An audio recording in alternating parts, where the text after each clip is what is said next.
اچھے سماج کے لیے اچھی مائیں ضروری ہیں۔ اس اعتبار سے ماں کی بہت بڑی ذمہ داری ہمارے سامنے آتی ہے، خواتین کی بہت بڑی ذمہ داری ہمارے سامنے آتی ہے کہ سماج کے بننے بگڑنے میں عورت کا بہت بڑا دخل ہوتا ہے۔ بلکہ بچہ پہلے مرحلے میں جو چیزیں زندگی میں سیکھ لیتا ہے، بعد میں زندگی میں وہی چیزیں اس کی زندگی کا مستقل حصہ بن جاتی ہیں۔ اگر پہلے ہی مرحلے میں ماں کی گود میں وہ صحیح باتیں سیکھ لے تو بعد کی زندگی میں وہ صحیح چل سکتا ہے۔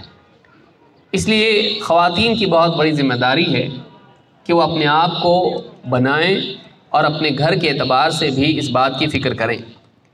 اللہ کے نبی صلی اللہ علیہ وسلم نے فرمایا الدنیا متاع وخیر متاع الدنیا المرأة الصالحہ۔ دنیا ایک پونجی ہے، خزانے کی طرح ہے۔ دنیا کی مال و دولت، یہاں کی زیب و زینت، یہاں کے زیورات، یہاں کا پیسہ، یہ ساری چیزیں جتنی بھی ہیں یہ متاع ہیں۔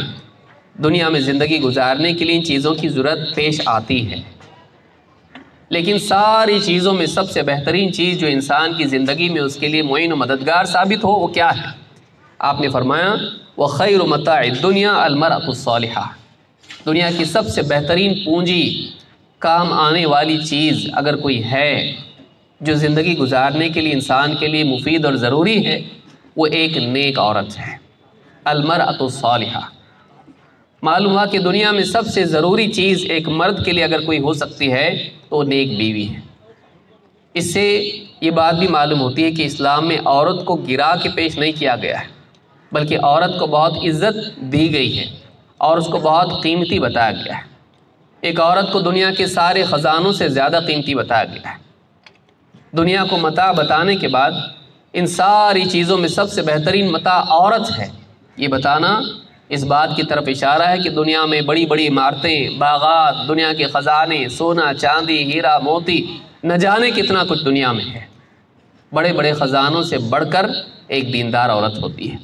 لہٰذا کوئی مرد اگر بیوی کے طور پر ایک دیندار عورت کو پائیں تو ایسے انسان نے دنیا کے خزانوں سے بہتر چیز پائی۔